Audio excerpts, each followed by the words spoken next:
Antes de empezar, les voy a comentar de qué vamos a hablar y yo siempre digo que más vale una imagen que 1000 palabras y va a haber ahora un vídeo presentación de lo que les voy a relatar. Comenzamos. Después comenzamos y hablamos. La sociedad cambia, el mundo va cada vez más rápido. Hoy la gente va corriendo de un lado para otro, a veces incluso sin saber por qué. ¿Estamos viviendo demasiado rápido? La sociedad ha normalizado, trivializado el término estrés. Es un grave error. Las empresas ven el estrés laboral como algo poco importante y en la prevención la salud mental no se le presta la importancia que requiere. El estrés es sin duda un grave problema de salud pública. En Japón así lo determinaron hace unos pocos años. Las tecnologías avanzan a pasos agigantados, cada vez más rápido, pero poco ayudan a aliviar el nivel de estrés. El estrés, dos caras de la misma moneda. Que es el eustrés, el estrés positivo, que es el que ha permitido evolucionar al ser humano, tener esa tensión natural para el desempeño de las funciones básicas y de la vida diaria, y tener esa motivación, que es, digamos, el positivo. Y cuando pasa el umbral, que es como el dolor, hay un umbral, cada persona tiene un umbral diferente, tenemos el segundo tipo de estrés, que es el que hay que poner el foco de atención, que es el distrés. Y es el estrés negativo y es aquel en el que hay ese agotamiento prolongado en el tiempo y produce más del 60-65% de enfermedad y las que no las agrava. Y ya hay estudios que pacientes con cáncer, con problemas oncológicos o con problemas depresivos, el estrés lo agrava. Es decir, con el estrés se aumenta la formación de vasos, hay un aumento de replicación celular, entonces contribuye el estrés a que la enfermedad se agrave y evolucione naturalmente a un ritmo mayor. En la sociedad de consumo, el deseo solo termina con otro deseo, no con la satisfacción. No hay producto eterno, definitivo, siempre hay más. Antes una profesión era para toda la vida. Hoy las empresas mueven sus fábricas, los tiempos cambian.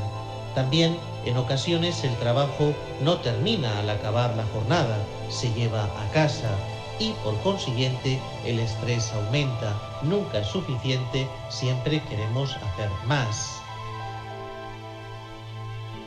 Vivir en un estado de alerta las 24 horas al día tiene sus consecuencias. El cerebro es un detector de amenazas. El cuerpo humano ante el estrés responde. Se activa el circuito neurohormonal. El cortisol actúa. El problema radica cuando se cronifica en el tiempo. Últimas investigaciones científicas ponen en relación al cortisol, hormona del estrés, con procesos inflamatorios, graves alteraciones de la inmunidad, alteraciones neurológicas, cáncer y envejecimiento. Son los efectos producidos por la contaminación ambiental, resistencia a los antibióticos, cambio climático, o es el estrés quien puede poner en peligro de extinción al ser humano, a la especie humana. Es complicado controlar nuestro nivel de cortisol en sangre, lo sabemos, pero existen determinadas actividades, técnicas y mecanismos de canales de fuga ante el estrés. Nos pueden ayudar. Vale la pena intentarlo. El estrés, la pandemia del siglo XXI. Muy bien. En medicina no hemos estudiado casi nada los efectos del estrés, la tristeza, el cansancio, la melancolía y tienen un gran impacto. Nos interesa a todos. Es por ello la importancia, y la Organización Mundial de la Salud define el estrés como el conjunto de reacciones fisiológicas que prepara al organismo para la acción. La OMS advierte del grave problema y de los efectos del estrés en el mundo. En 2020 les tengo que comentar que la depresión será la segunda causa de discapacidad en el mundo, como así lo advertía la Organización Mundial de la Salud. Buena noticia también que les tengo que dar es que por fin se reconoce el burnout como enfermedad y entrará en vigor en 2022. La palabra estrés proviene del griego, stringers, apretar tensión, y la historia del estrés no es nada nuevo. Se padece desde principios de la humanidad, prehistoria, primeros humanos, como una supervivencia, evolución. Luchar y huir de los mamut era algo tradicional. En Egipto, en Tutankamón, ya en los papiros se describe situaciones de tensión de los trabajos tan intensos, construcción de pirámides. Incluso se han registrado situaciones en las que ellos hablaban de algo interno que les hacía superar esa tensión tan intensa. En la historia Cannon, fisiólogo de 1929, introduce el término estrés en fisiología como una situación amenazante, reacción lucha-huida, y un estímulo que altera la homeostasis, el interior del cuerpo. Posteriormente, en 1932, Hans Seil, como bien ha relatado el doctor Rodríguez, endocrino húngaro, desarrolló el concepto de estrés como tensión física o emocional que sufre el cuerpo. Hans Seil descubrió el síndrome general de adaptación. En la respuesta al estrés se han identificado las 3 etapas: alarma, resistencia y agotamiento, y es por ello que este síndrome ya fue muy valorado y estudiado en profundidad. La clave del estrés es recuperar el daño sufrido y volver al estado normal. Vivimos en una sociedad cansada, llena de problemas, que contribuye cada vez más a padecer un estrés crónico. Las nuevas tecnologías están siempre influenciando, están detectando amenazas para el ser humano, y tenemos que controlar nosotros a las tecnologías y no las tecnologías a nosotros. Es por ello que está bien que avancen y que nos demuestren sus retos, pero nosotros tenemos que controlarlo. Cada vez menos comunicación verbal, más soledad, menos comunicación entre las personas. Esto también conlleva a problemas. Tenemos que ver también el estrés como algo positivo, el motor que impulsa a lograr las metas en la vida. Y algo importante, el cerebro es un detector de amenazas. Hemos estudiado, nos queda todavía por estudiar muchísimos aspectos relevantes del cerebro, tan solo conocemos una muy pequeña parte de este, y la importancia de la neurociencia. Cada vez más es importante el fenómeno de la plasticidad cerebral. Se estudió el hipocampo en taxistas, un experimento de hace unos años, en los que consistían los taxistas en Londres y los taxistas de Estados Unidos tenían que hacer unas pruebas para ser taxistas. En Londres, unos complejos exámenes, tenían que saber muy bien dónde tenían que circular y por dónde se tenían que meter en las calles, y vieron en resonancias magnéticas el hipocampo más desarrollado con respecto a los taxistas de Estados Unidos, que parece que no se estudiaban bien y que el examen era de menor complejidad. La importancia también de las conexiones entre las neuronas. Siempre se ha hablado de la regeneración neuronal, pero la importancia también es cómo se conexionan las unas a las otras. También comentarles la importancia de la parte irracional. Solo el cerebro es una parte pequeña racional y la gran parte es racional, las emociones, y por tanto el tema de las emociones es relevante. Las características de una situación de estrés, ya nos lo decía la investigadora Lupin, tiene que ser novedad, impredecibilidad, sensación de descontrol y amenaza para la personalidad, y tan solo que se cumpla una de ellas. No es necesario que se den las 4 características para que sea una situación de estrés. Comentarles también que la felicidad y el estrés, nadie nos enseña las herramientas para gestionar el estrés. La felicidad no es ausencia de estrés, la clave es saber el límite, potenciar el estrés positivo, marcar pequeños retos y resistencias al estrés. No a todas las personas les estresa lo mismo, por tanto hay que valorar los estrés relativos y los absolutos.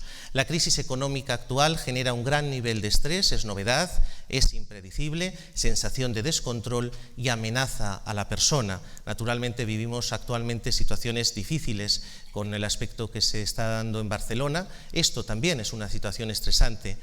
Los tipos de estrés, como comentábamos, está el eustrés, el estrés positivo, y el estrés negativo, el distrés, el que está en relación con el 60% de enfermedad, no solo porque origina muchas de ellas, sino porque agrava las patologías que se tiene. El eustrés lo hemos visto que se le ha permitido la evolución humana, aspectos como vitalidad, entusiasmo, optimismo, actitud positiva, resistencia a la enfermedad, agilidad mental, relaciones personales óptimas y alta productividad y creatividad. El distrés es el que pone en peligro al ser humano, por lo que le comentaba el 60%, y las que no las produce las agrava. El umbral del estrés es la similitud con el dolor, muy sutil, mal definido, multitud de variables, genética, interindividual y cultura. Tipos de estresores. Tenemos los estresores absolutos, que aparecen en situaciones como terremotos, actos terroristas, y los estresores relativos, los que están durante toda nuestra etapa de nuestras vidas dándonos nuestros problemas día a día.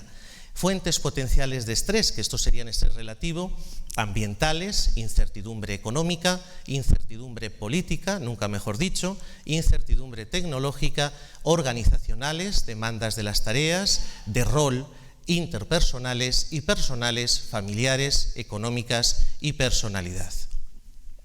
Los tipos de estrés. Tenemos actualmente 3 tipos de estrés: el agudo, el episódico y el crónico, más de 6 semanas, incluso años. Y por supuesto, les tengo que comentar que el año pasado realicé un estudio en diversas empresas en sector de servicios y pude observar que más del 50% superaba el estrés intermedio y alto, con el mayor problema que esto generaba era en los valores más altos, en influencia de líder, falta de cohesión, clima organizacional y estructura de la organización. Y los más bajos aparecían los niveles de estrés en respaldo del grupo. Y por supuesto, algo que me llamó la atención, el nivel de psicopatología. Las personas que estaban estresadas ya tenían un índice de patología psiquiátrica, y la ansiedad y el cansancio y depresión estaba siempre presente. Quería también comentarles que casi 3.600 suicidios en España, 10 suicidios al día, un suicidio cada 2,5, cada 2 horas y media, más muertes de suicidio que por muertes en accidentes de tráfico.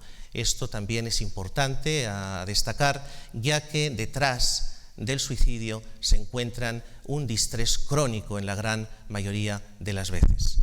La realidad, señores y señoras, es que el estrés es muy costoso para las personas y las organizaciones.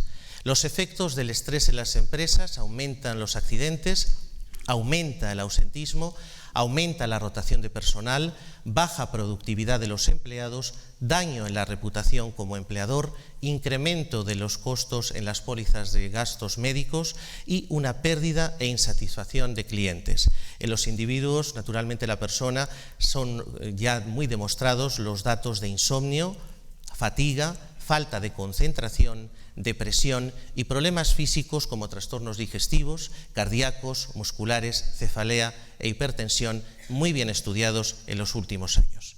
El estrés es una respuesta fisiológica en cadena.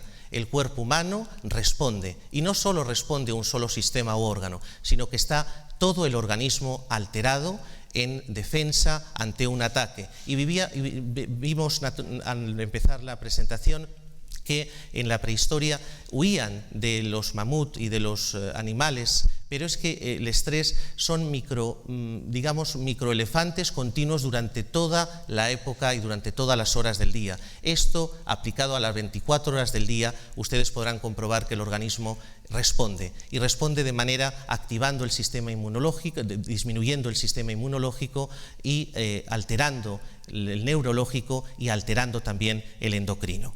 2 estructuras importantes, el hipotálamo y la hipófisis, para contarle algo relevante y que ustedes, muchos de los que están en la sala, sabrán. El sistema simpático suprarrenal actúa a las fibras nerviosas del lucus coeruleus, provocando noradrenalina, una respuesta de lucha o huida, mientras que en la médula adrenal se forma adrenalina. También responde el estado de alerta con taquicardia, vasoconstricción periférica, hiperglucemia, midriasis, hiperventilación y aumento del gasto cardíaco. El eje hipotálamo adrenérgico activa la CRH, que a su vez actúa en la hipófisis, activando la hormona ACTH, que actúa en la corteza adrenal, formándose el cortisol, la hormona protagonista de las vías metabólicas que les presentaré. Aquí ven ustedes la corteza prefrontal, lo que les comentaba del hipotálamo, aumento de CRH en la hipófisis para provocar la ACTH, que a su vez actúa en la corteza y en la médula suprarrenal,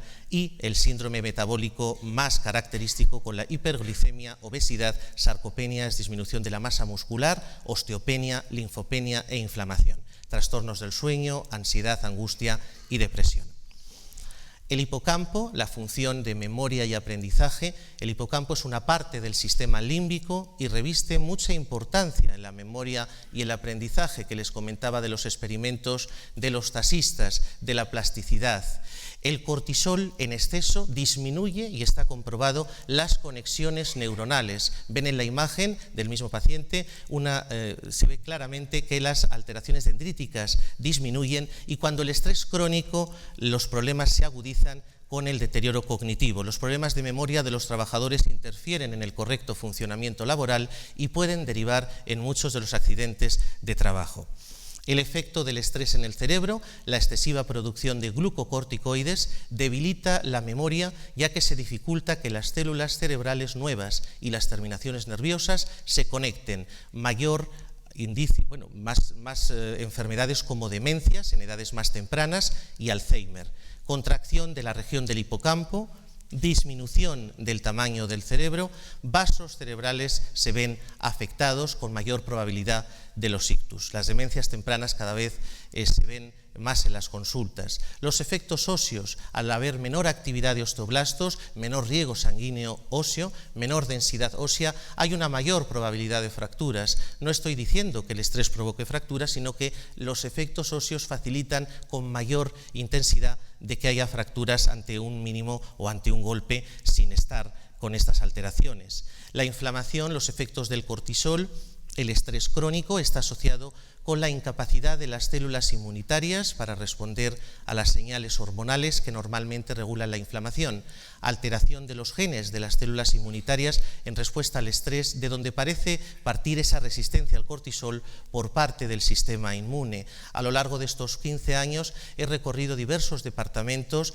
en el mundo y he podido observar la lentitud de la progresión en la investigación con el cortisol, pero cada vez son los descubrimientos más intensos en relación a la patología del cuerpo. Y naturalmente los efectos inflamatorios a nivel cerebral, actuando el cortisol en el macrófago, en el factor nuclear kappa B, induce las citoquinas proinflamatorias, que las citoquinas les tengo que comentar que son proteínas, aumenta también las moléculas de adhesión, aumenta el reactante de fase aguda, y esto a su vez tiene una gran implicación a nivel cerebral porque disminuye los factores tróficos, aumenta la excitotoxicidad y disminuye las monoaminas, con lo cual estamos favoreciendo una inflamación a nivel cerebral con las consecuencias que ustedes pueden observar. La neuroinflamación, las interleuquinas actúan, la inflamación periférica con aumento de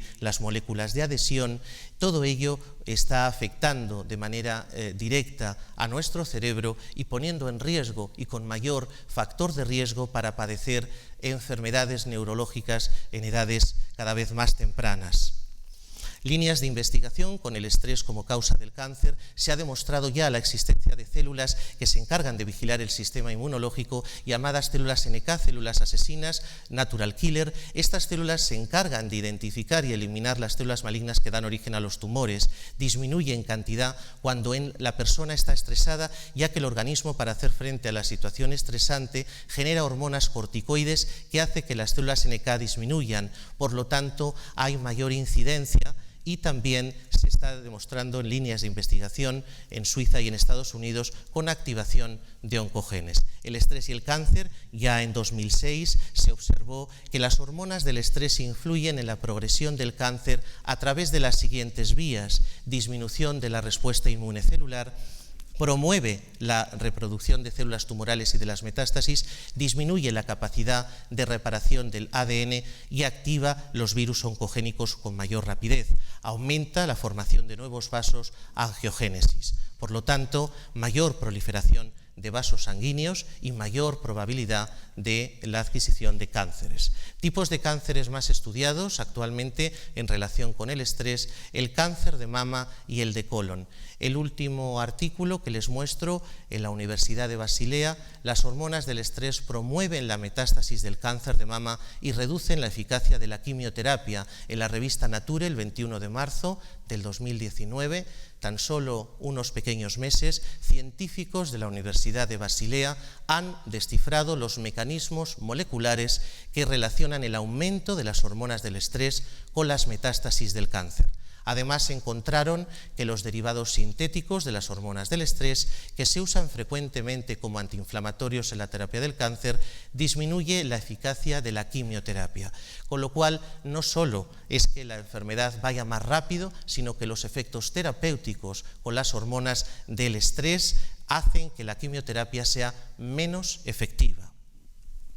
Impacto negativo del estrés crónico en pacientes con cáncer: los mediadores del estrés, como les indicaba, los glucocorticoides, citoquinas proinflamatorias, hormonas como insulina, tiroxina, oxitocina, melatonina y somatotropina también están en datos para poder valorar los impactos, alteraciones de la memoria en pacientes con cáncer, fibromialgia, depresión, ansiedad, dolor crónico, son líneas de investigación que se están observando. La inmunidad y el estrés y trastornos inmunológicos, el estrés, un aumento del cortisol y catecolaminas llevan a la inhibición de interleucina 2, factor de necrosis, y LC17, predisposición a infecciones y disminución de la respuesta tumoral, estrés y autoinmunidad, disminución del cortisol, resistencia al cortisol, disminución de T reguladores, agravamiento de los cuadros clínicos en pacientes con artritis reumatoide, lupus y esclerosis múltiple.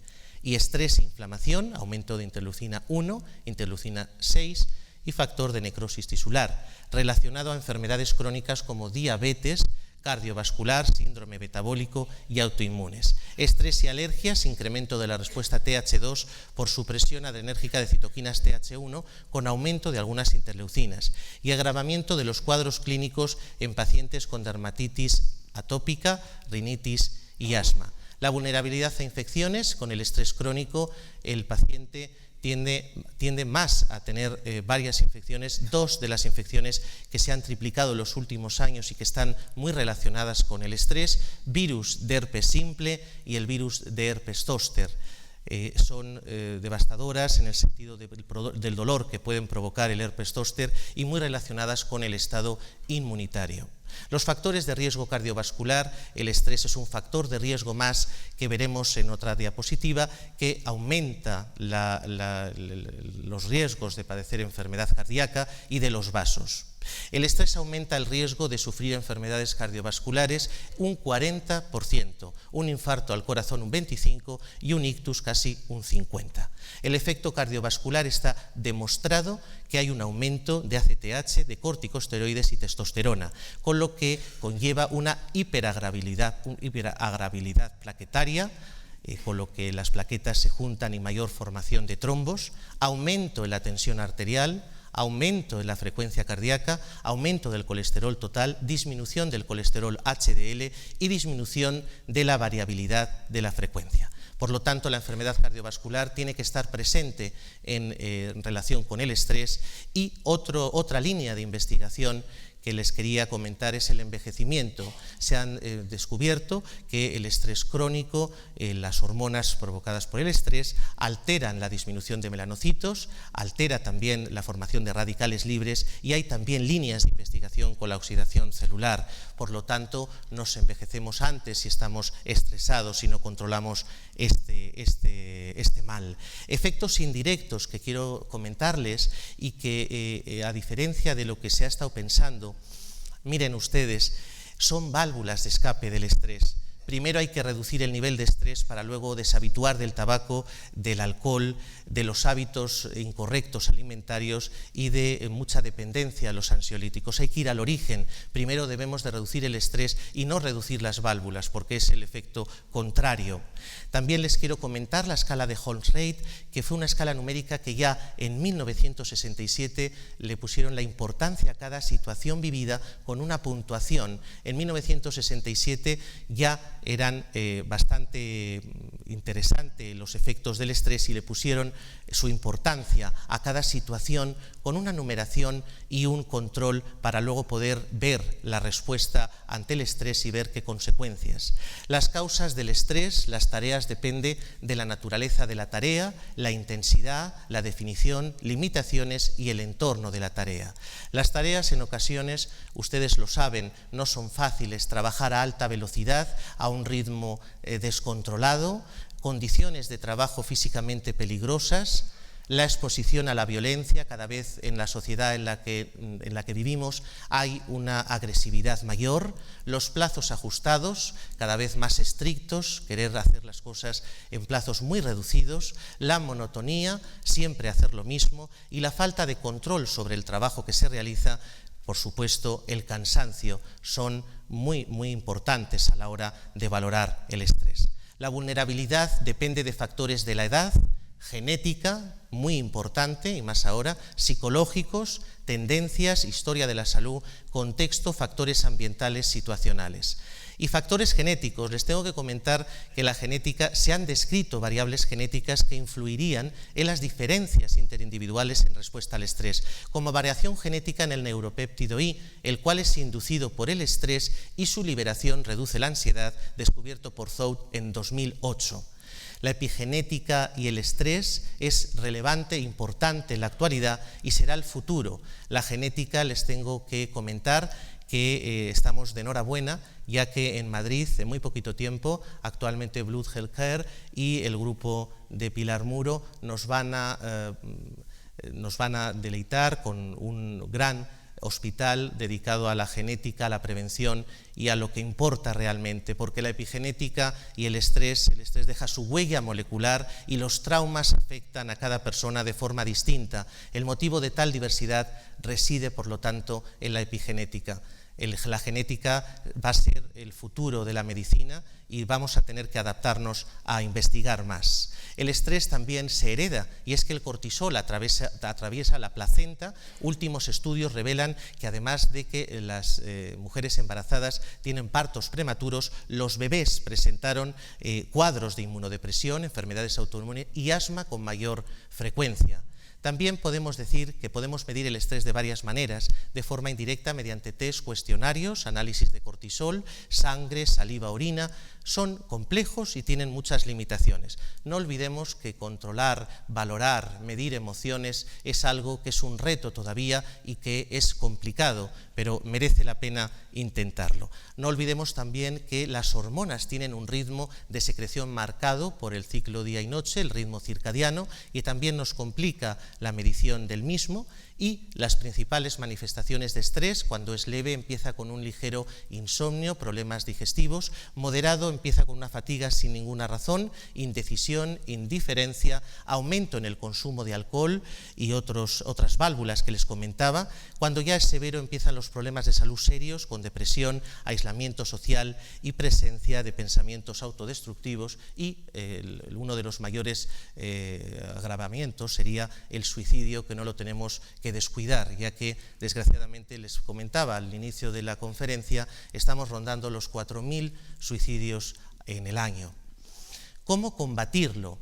Esta conferencia tiene presente la forma de prevenir y poder tomar soluciones. No es una conferencia catastrofista en ningún momento, y vamos a crear canales de fuga de estrés. Uno de los canales más importantes es vivir cada momento de tu vida como si fuese el último, ilusionarse, vivir el momento. Y me van a permitir que les ponga un pequeño fragmento de la película de Robin Williams, donde van a coger enseguida lo que les quiero transmitir: la motivación, vivir el momento. Es necesario reilusionarse, sentir ilusión por algo. Miren, llevo varios años en la inspección y muchas de las personas que vienen no se reilusionan, tienen conflictos, no tienen una motivación adecuada. Reilusionarse es ser la mejor versión de ustedes mismos, poner interés, entusiasmo, pensamiento positivo, tener proyectos y poner objetivos, aprender y disfrutar de la vida y ser siempre agradecidos. La motivación y la reilusión es pieza clave en la patología de depresión, de ansiedad, necesitan volver a reilusionar a las personas. Es, por lo tanto, importante y necesario. Control emocional es también una parte importante.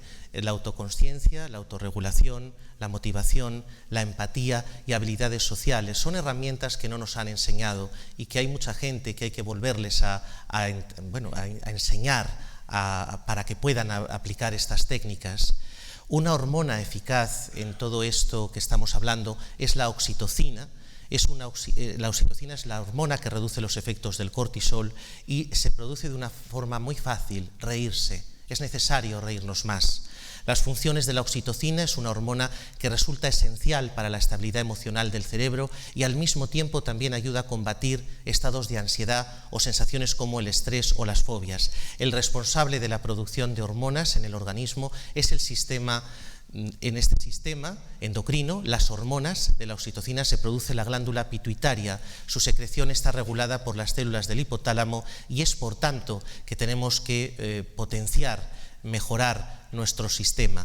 La alimentación es un punto clave. Hay estudios que han demostrado que ciertos alimentos funcionan y tienen propiedades. La mala alimentación no solo genera un estrés oxidativo y aumenta los radicales libres, sino que hace que gestionemos peor el estrés. Ciertos alimentos ayudan a combatir el estrés. Estudios de Harvard en 2018 hablaban de setas, boletus cardo, y aumentaban el sistema inmunitario. El chocolate negro, veremos posteriormente las propiedades. Frutos secos, pescados y mariscos, y verduras y frutas frescas, alimentos en general no procesados. Estudios recientes, alimentos que favorecen el estrés. Hemos dicho, por el contrario, alimentos procesados, azúcares, grasas y edulcorantes. El cacao es un protector frente al estrés. La teobromina, alcaloide natural, estimula el sistema nervioso central, se disminuye los niveles de colesterol malo y aumenta el colesterol bueno, el HDL, y también se produce oxitocina al comer chocolate. Los beneficios son enormes del chocolate: antiinflamatorio, antioxidante, mejora la circulación y contiene también una gran fuente de vitaminas que mejora el sueño y protege la memoria. El ejercicio físico es otra de las herramientas necesarias para gestionar el estrés, fortaleciendo a nivel cerebral los huesos también, aumentando el ritmo cardíaco y mejorando la función respiratoria. El descanso nocturno, mínimo dormir 6-7 horas al día, recupera el sistema nervioso que está muy afectado por personas que tienen ese estrés crónico que les comentaba, y también volvemos de nuevo a la motivación laboral. Técnicas de relajación mental están totalmente demostrado que nos ayudan. Técnicas como mindfulness, yoga, contribuyen a disminuir el estrés. Respirar, nos olvidamos de hacer respiraciones profundas y de oxigenar bien las células. Por lo tanto, 3 respiraciones al día se ha comprobado que contribuye a mejorar el estado de bienestar. Los spas, templos de bienestar, ayudan, todos lo que son técnicas de masajes, beneficia. También la relación con la naturaleza, la oxigenoterapia, también contribuye naturalmente a los beneficios para vencer el estrés. La musicoterapia, estimulación cerebral, se han descubierto en estudios e investigaciones de los últimos años que incluso en pacientes en coma en Estados Unidos activaban las conexiones sinápticas y mejoraban la respuesta a los pacientes en coma de más de 4 semanas de evolución. Actualmente en España la música se está utilizando en los departamentos de neonatología para mejorar la respuesta de adaptación del bebé. La estimulación cerebral es importante y, como me decía mi amiga Montserrat Caballet, a la que tuve el honor de conocerlo, es cierto que con la música eleva el alma. Muchas veces nos olvidamos de terapias tan elementales como la música y quería ponérselo en manifestación. La terapia del arte, museos y pinturas, la colorterapia, los colores. Ustedes saben que los colores también animan y estimulan al cerebro. Por lo tanto, es importante reseñar la importancia de la terapia del arte.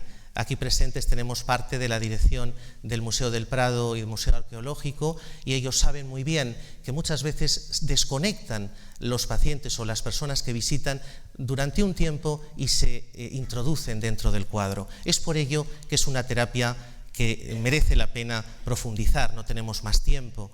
Comprar, visitar centros comerciales. Estudios indican que también se reduce el cortisol simplemente visitando, no necesariamente comprando. Es por tanto que también es otra terapia. Viajar, hoteles cada vez cuidan más los detalles y también cuidan el efecto del estrés. Cadenas como Only You dedican gran parte de su trabajo a crear espacios para que el pasajero o el cliente desconecte. Están centrados líneas de investigación para mejorar la comodidad en los hoteles, disminuyendo el estrés. La risoterapia. Reírnos es terapia antiestrés. Aunque parezca gracioso, no lo es. Y es que, miren ustedes, la risa no cuesta dinero y cada vez nos reímos menos y muchas veces nos olvidamos que es terapia. Los beneficios de la risa: refuerza el sistema inmunológico, también se oxigena la piel gracias a un aire extra que entra también a nivel pulmonar. Se evita el estreñimiento, se fortalece el corazón, se masajean y estiran las cervicales de forma indirecta, mejorando las contracciones, la contracción muscular, mejoran la capacidad respiratoria y también baja y contribuye a disminuir la tensión arterial. Son pequeñas técnicas que parecen ridículas, pero nadie nos cuenta estas cualidades y los beneficios que tenemos que potenciar. Merece la pena.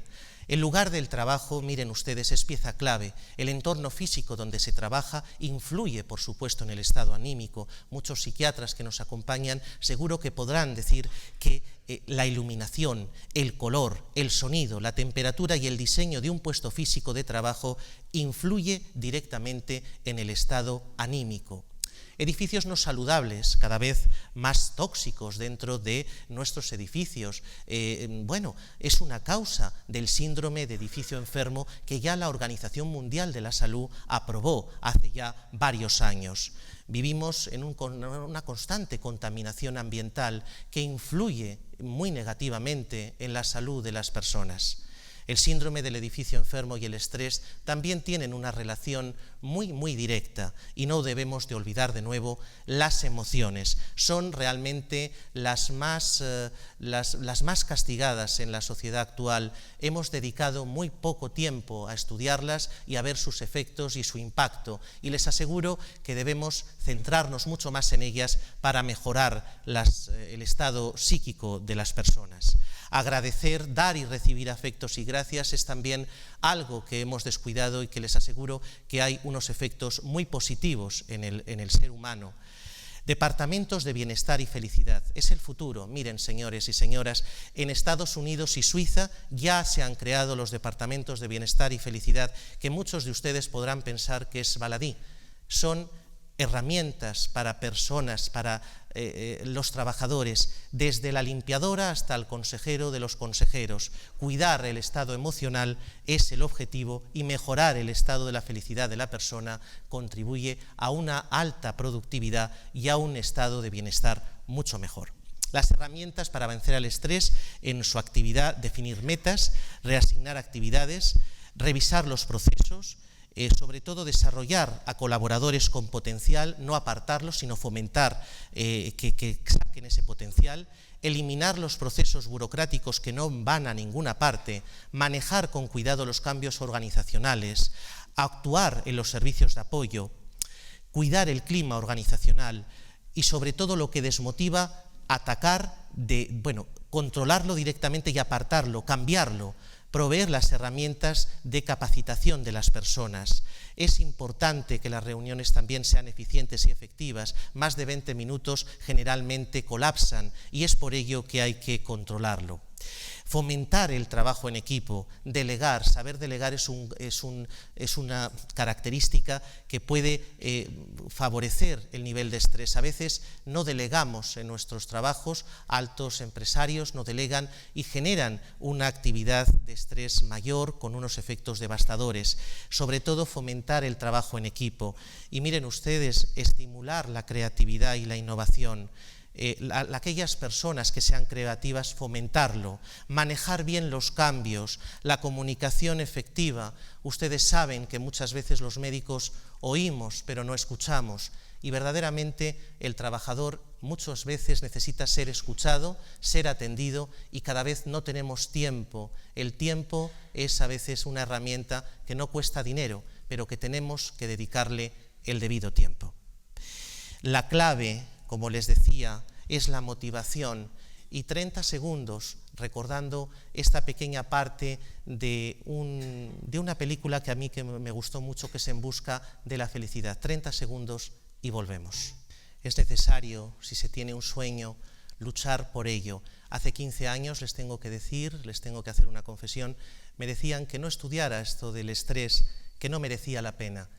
Colaboré con Eduardo Punset, como luego les contaré, y creo que es esencial estudiar y profundizar en este impacto. Ilusionarse es parte de la felicidad personal.